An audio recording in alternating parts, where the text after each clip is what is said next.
All right, Jared here. I am at the recycling center here in Monroe County, Indiana, here in Bloomington. I spoke with the supervisor on the premises, and he said it's cool if I film, just as long as I, respect other people's privacy, which, I always want to make sure I can film somewhere before I just jump in and start filming stuff. Some people don't like it very much, but they've got it all going on here. Here's where we put all of our glass bottles. And the fellow I was just speaking to, I was curious, like, where does all this stuff go after we bring it here, right? So it's like, all right, we know we're doing our part, we're bringing our recycling here, but where does it all end up, really? And so he named off a number of different facilities that deal with this stuff. So everything does make it to where it's supposed to be going. So here we go. We got our for newspapers, and what do we got over here? Plastics. There's all of that stuff that is not going to end up in a river or a lake somewhere, right? And plenty of stuff in there to make fly traps with, but I'm not about to go diving in a receptacle that has a crusher attached to it. I've got some plastic bottles at home, and then over here is the receptacle for waste metals, and so these get sent off to another place. And so computer components, that sort of thing, they get sent off to their own facility. All the hazardous materials, they go to another. So we were just talking about batteries, whether they're like lithium, alkaline, etc. They all get sent to another facility, but everything here gets taken care of. And he gave me the name of another supervisor I could talk to who's actually made it to all of these separate facilities. The one that deals with electronics in particular is out in Plainfield. Over here we've got, here's the hazardous materials facility. And so everything from oil, antifreeze,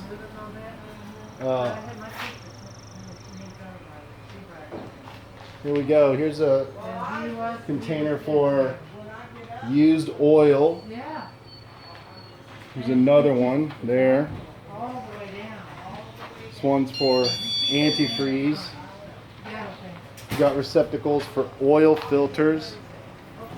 And so, if this stuff just ended up at a landfill and all that stuff started seeping into the earth, and then all of that runoff is going to ultimately make its way into our water, and that can cause all sorts of problems, right? So through doing this, at least these things aren't going to end up in the river.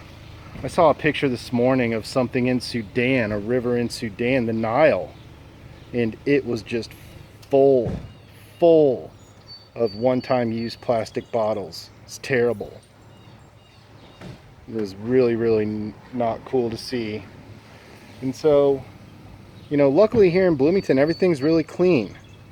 You don't see a lot of stuff just laying around at Lake Monroe or in our little creeks or out at Lake Lemon. So people here do a pretty good job of keeping our town clean and keeping our nature pristine. So anyway, this is one spot that I was given permission to film. I have a homeless shelter right across the street from me, so I was probably going to give them a call. And then I also called my friends over at the Indiana Recovery Alliance, and what they do is they're involved in harm reduction. So you know, this is helping like a marginalized part of the population, people with substance abuse problems, right? And a lot of the times, you know, people they just want to forget about these guys, and but you know, without some help, they're going to be like spreading, you know, disease amongst each other, dying from overdose.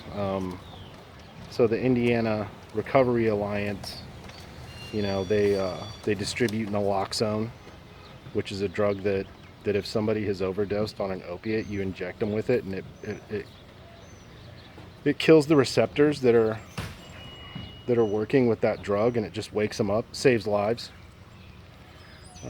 that sort of thing. So I'm waiting for an email back from those guys. I thought that would kind of be cool to add to our little video here about reducing shocks to the system. So the shocks we're reducing here, you know, what's going to happen to our physical environment and also to people's health if like this stuff were to like seep into our waterways, that sort of thing. And then the other social aspect of like helping people, marginalized populations, right? Like the homeless or people with substance abuse issues. So this place is starting to pick up a little bit of traffic. So I'm gonna mosey on out of here, and we'll see if we can't get an interview with my buddy Nick at the Indiana Recovery Alliance. But if not, I just kind of told you what they do over there and how that definitely helps out. You know, that's less people that are ending up dead, less people that are ending up sick, that sort of thing. All right, well, signing off. Bloomington, Indiana's recycling center. So this is directly across the street from my house. There's my house right there.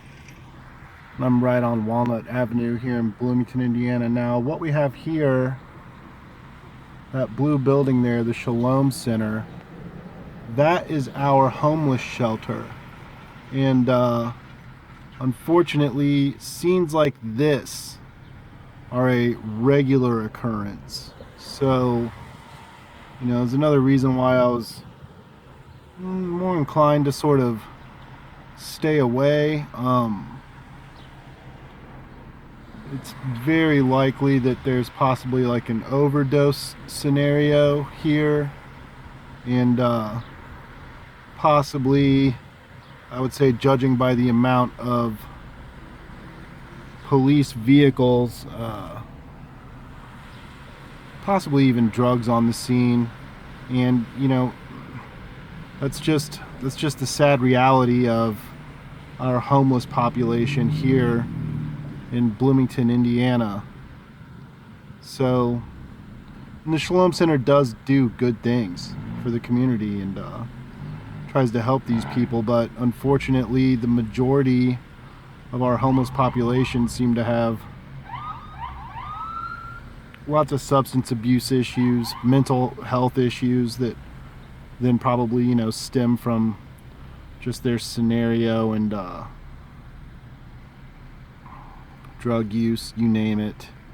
So yeah, we're gonna skip the homeless shelter for today.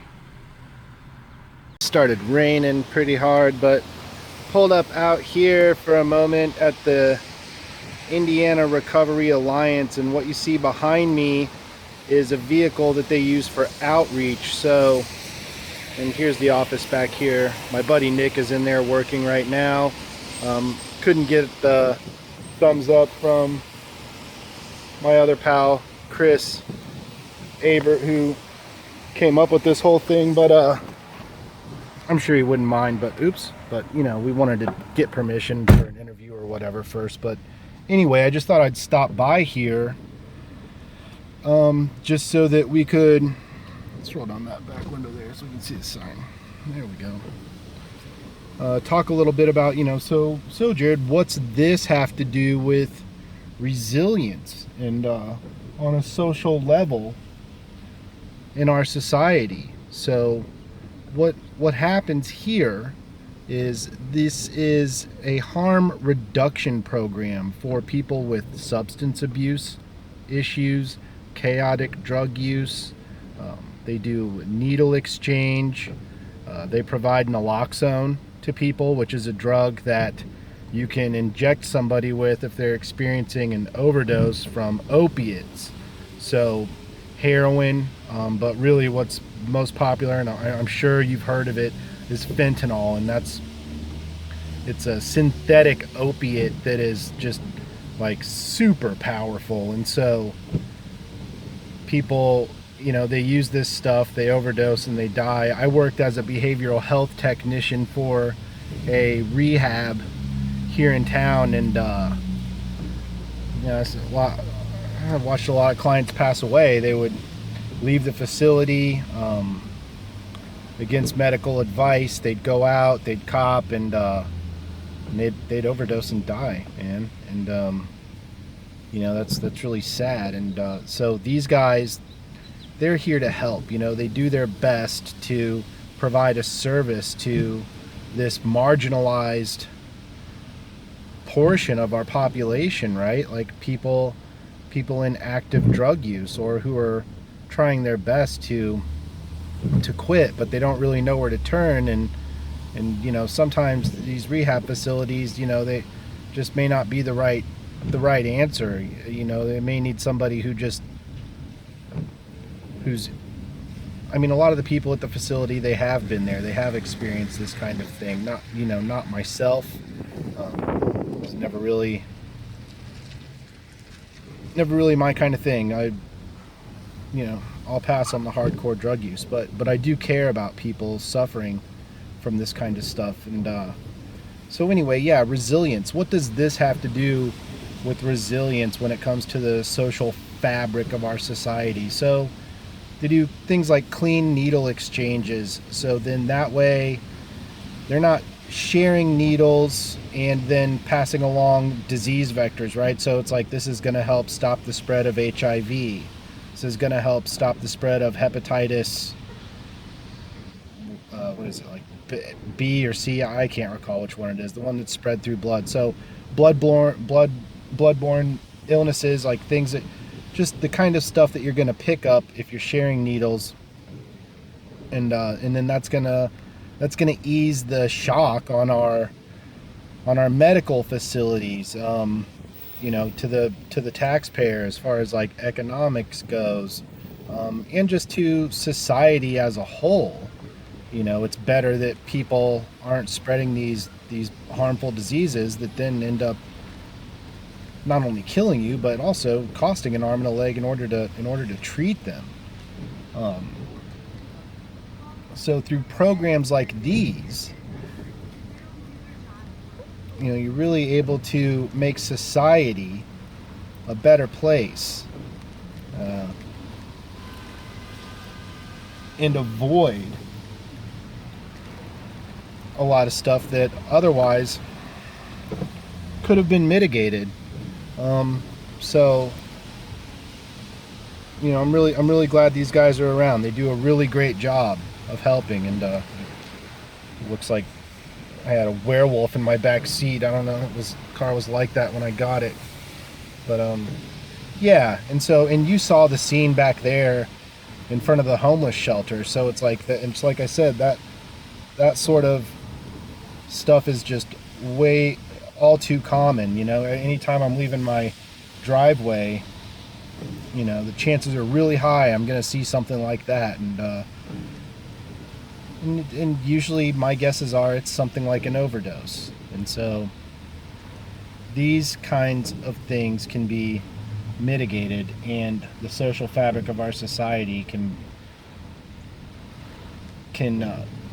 benefit from things like this. So yeah, so as far as resilience goes, and reducing shocks to the social fabric of our system, to the medical side of it all, I thought I would stop by here at the Indiana Recovery Alliance and just, I don't know, give them a plug. They're really, really great guys. These guys are my buddies. They do good work.